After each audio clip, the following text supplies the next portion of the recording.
రోజుకు 2-3 కథలు వింటున్నాను నేను. బట్ ఎక్కడా తగలట్లా. ఆ మ్యాజిక్ ఎక్కడ తగలట్లేదు. నాకు అప్పుడు యాక్టర్ తరుణ్ గారు మంచి ఫ్రెండ్, ఆయన ఫోన్ చేసి ఇలాగా దిల్ రాజు గారు నాకు సినిమా వేస్తున్నారు, దిల్ సినిమా వేస్తున్నారు, నేను చూస్తానికి వెళ్తాను, నువ్వు వస్తా అంటే తప్పకుండా వస్తాను తరుణ్, నేను ఆల్రెడీ 2 times చూసా, నాకు చాలా నచ్చిన సినిమా, నేను వస్తానని చెప్పి ప్రసాద్ ల్యాబ్కి వెళ్ళా.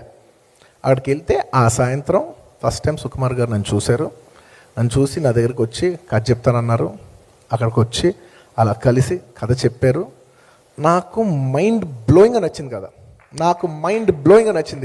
అంటే ఆ టైంలో మనకి ఇన్ఫ్లుయెన్సెస్ ఎలా ఉంటాయంటే, అప్పుడు నేను అంతకుముందు థియేటర్లో ఇడియట్ సినిమా చూసా. చిన్నప్పుడు లోపల నాకు ఒక కోరిక ఉందన్నమాట, ఇలాంటి యూత్ సినిమా మనకి ఎప్పటికైనా పడద్దా, ఇలాంటి పడితే ఎలా ఉంటుంది, అసలు థియేటర్ ఎలా ఉంటుంది అని ఒక లోపల కోరిక ఉండేది, ఒక విష్ ఉండేది.